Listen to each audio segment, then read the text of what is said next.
Hello students, आज हम बात करेंगे एचयूएफ के बारे में। Chapter 2 business study 11th class, forms of business organisation, और इसमें हम बात करेंगे Hindu undivided family forms of business को लेकर। जब एक पर्सन बिजनेस स्टार्ट करता है तो उसके पास कितने ऑप्शंस होते हैं बिजनेस स्टार्ट करने के लिए, कौन से फॉर्म्स होते हैं। तो हमने प्रीवियस वीडियोस में सोल प्रोप्राइटरशिप किया था, आप उसमें जाके प्रीवियस वीडियोस में आप मेरे जाके देख सकते हैं। ठीक है, आज बेसिकली बात करेंगे सेकंड फॉर्म को लेके, एचयूएफ को लेके, हिंदू अनडिवाइडेड फैमिली। क्या मतलब है हिंदू अनडिवाइडेड फैमिली? नाम खुद कह रहा है अनडिवाइडेड है, मतलब सब साथ में रहते हैं, अलग अलग नहीं है। जैसे आज की तरह आज जो कल्चर है उसमें क्या फैमिलीज अलग अलग रहती है, छोटी छोटी फैमिलीज है, न्यूक्लियर फैमिलीज बोल सकते हैं उसे। क्लियर, 4 जने अलग, 4 जने अलग, 4 अलग 4। पहले तो पूरी फैमिली, पूरा कुंबा एक साथ रहता था। ठीक है, और वो एक बिजनेस रन किया करते थे और सभी मेंबर्स के पार्ट हुआ करते थे। और ये जो हिंदू अनडिवाइडेड फैमिली है सिर्फ इंडिया में ही मिलेगी और कहीं नहीं मिलेगा ये हिंदू अनडिवाइडेड फैमिली, क्योंकि इसका जो जन्म होता है वो हिंदू लॉ के हिसाब से होता है। Clear? So Hindu undivided family is the oldest form of business organization and it is found only in India. अब पुराने जमाने में क्या होता था, पूरा कुंबा एक साथ, पूरा घर एक साथ, और जो सबसे बड़े बुजुर्ग हुआ करते थे वो घर के लीडर हुआ करते थे। ठीक है, चाहे वो दादाजी जो बड़े परदादा होते थे वो हमारे घर के लीडर होते थे और उनकी बात सब मानते थे, सब सुनते थे। वैसे ही एचयूएफ के अंदर जो ओनर होता है, जो बिजनेस को कंट्रोल करता है, जो लीडर होता है, करता। और वो करता कौन होता है? जो फैमिली का हेड होता है। सबसे जो बुजुर्ग पर्सन होते हैं वो क्या बनते हैं? करता बनते हैं और वो बिजनेस को हैंडल करते हैं। क्लियर है? ओके, अब इसकी कुछ ब्रीफ बताता हूं आपको समझाने के लिए। बाद में जो मैंने बोर्ड पे लिखा है that will be very easy for you to understand. Okay, now HUF in today's generation, in today's present time is very, मतलब मान लीजिए बहुत कम है। पहले जितना एचयूएफ देखने को मिलता था आज वो एचयूएफ पोर्शन या एचयूएफ को हमें देखने को नहीं मिलता। जब एचयूएफ स्टार्ट करते हैं तो उसके कुछ बेसिक कंडीशंस होते हैं। जैसे सोल प्रोप्राइटर बिजनेस करते हो, बेसिक कंडीशन नहीं है, आप कभी कैसे भी स्टार्ट कर सकते हो बिजनेस को। छोटा सा पैसा चाहिए, आप दुकान खोल लीजिए कोई सी भी। But when you ask about HUF there are 2 essential conditions that required to be. First, 2 member होने चाहिए। जैसे पार्टनरशिप करते हैं तो 2 मेंबर्स होते हैं, तो वैसे ही जब एचयूएफ स्टार्ट करेंगे तो कम से कम 2 मेंबर्स होने चाहिए। और दूसरा, क्योंकि पीढ़ी दर पीढ़ी एक ही काम करते आ रहे हैं तो एंसेस्ट्रल प्रॉपर्टी होनी चाहिए। एंसेस्ट्रल प्रॉपर्टी मतलब पूर्वजों की संपत्ति होनी चाहिए। अगर ये 2 कंडीशन पूरी कर दोगे तो आप एचयूएफ स्टार्ट कर सकते हो। कोई एग्रीमेंट नहीं करना होता है, बस हिंदू लॉ के द्वारा इसका फॉर्मेशन होता है और हिंदू लॉ में ही इसके बारे में लिखा गया है। Now I am reading out definition और the explanation about HUF. one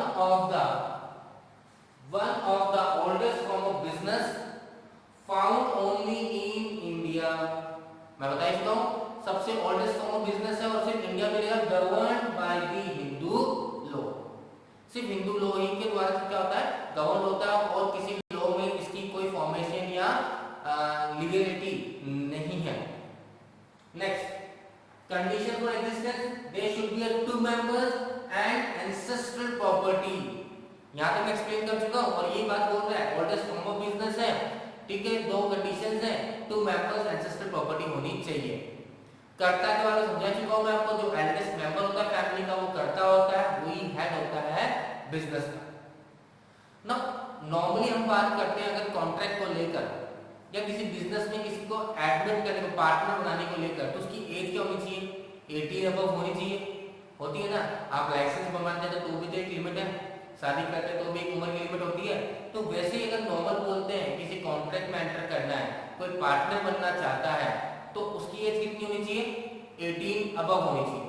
पर एचयूएफ में ऐसा नहीं है।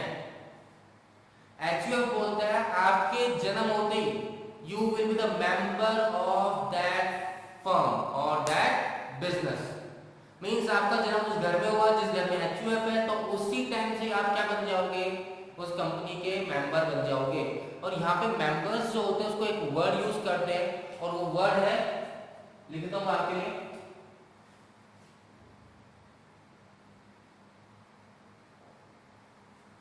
को-पार्टनर्स।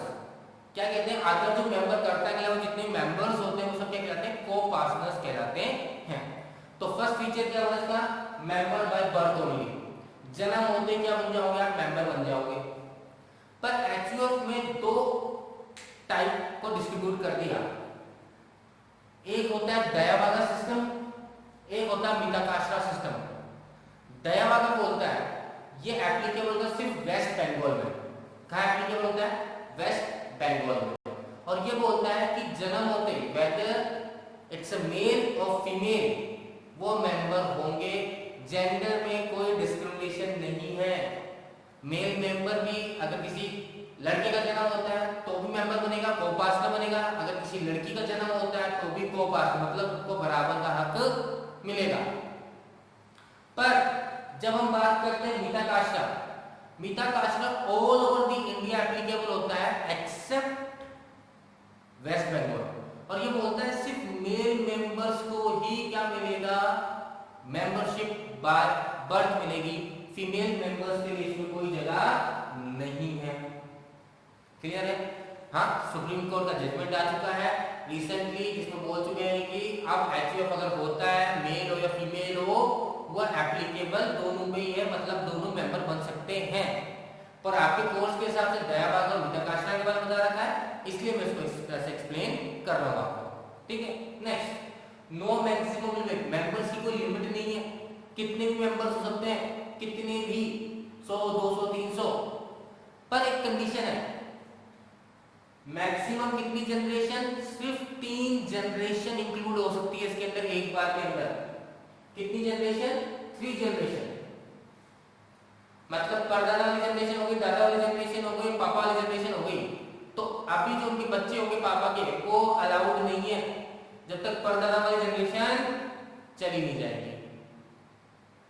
फिर दादा वाले, पापा के आने वाले बच्चे, वो 3 जनरेशन। समझ में आ गया? तो एक बार में कितनी जनरेशन अलाउड है, 3। अब 3 जनरेशन में कितने भी मेंबर्स हो सकते हैं, उसकी कोई प्रॉब्लम नहीं। क्लियर? नेक्स्ट, फॉर्मेशन कैसे बनेगा एचयूएफ? बहुत सिंपल, 2 कंडीशन पूरी कर दो। कौन सी 2 कंडीशन पूरी करनी है? 2 members and ancestral property. Clear? Next, control, control किसके हाथ में होता है? अभी बताया ना, जब पुराने घरों में जब पूरी एक फैमिली एक हवेली में रहती थी तो किसका कंट्रोल चलता था? जो सबसे बुजुर्ग हुआ करते थे। तो वैसे ही यहाँ पे किसका कंट्रोल होता है? जो हेड ऑफ द फैमिली, जिसे हम क्या कहते हैं, कर्ता कहते हैं। क्या कहते हैं? कर्ता। क्लियर? वो क्या होता है, हेड ऑफ द फैमिली। सारी कंट्रोल किसके पास होती है? कर्ता के पास होती है। बाकी मेंबर्स सिर्फ बिजनेस को ऑपरेट करने में मदद करते हैं। क्लियर? Next, liability. अब हमने जब सोल प्रॉपर्टीज को आपने पढ़ा था, वीडियो देखा होगा आप लोगों ने, नहीं देखा तो प्रीवियस वीडियोस में आप जा सकते हैं। तो मैं क्या था, लायबिलिटी क्या होती है? अनलिमिटेड होती है। और अनलिमिटेड का मतलब क्या होता है? If you are not able to pay off the debts, then your personal assets will be liable to be sold off so that the debts can be paid off. Simple. अगर आप अपनी liability पे नहीं कर पा रहे business की assets बेचने के बाद भी, तो फिर आपको अपनी खुद की संपत्ति बेचनी पड़ेगी। सो इट्स लायबिलिटी जो है 2 है, अनलिमिटेड और लिमिटेड। लिमिटेड तो आदर को पार्टनर्स के लिए हो गए, पर अनलिमिटेड किसके लिए होता है? कर्ता के लिए होता है। किसके लिए होता है? कर्ता के लिए अनलिमिटेड होता है। क्लियर? Next, continuity.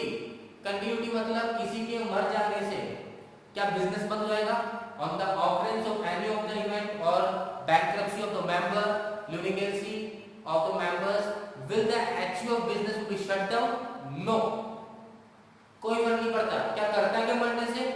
नहीं, क्यों? कर्ता के बाद जो नेक्स्ट मेंबर एल्डेस्ट होगा उसको क्या बना लिया जाएगा? कर्ता मान लिया जाएगा।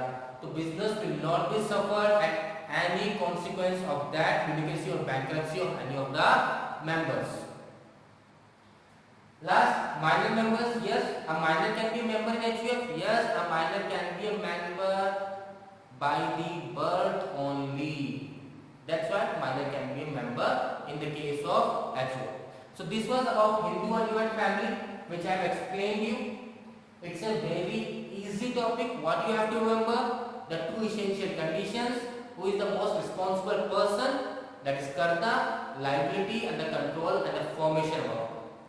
Okay students, if you like the videos, then go to my channel, subscribe it, and you will be able to see more videos on each and every topic. दो मैं वीडियोस को बहुत छोटे बनाऊंगा, ज़्यादा लंबे नहीं बनाऊंगा, पर हर एक टॉपिक को कवर करने की कोशिश करूंगा. Thank you.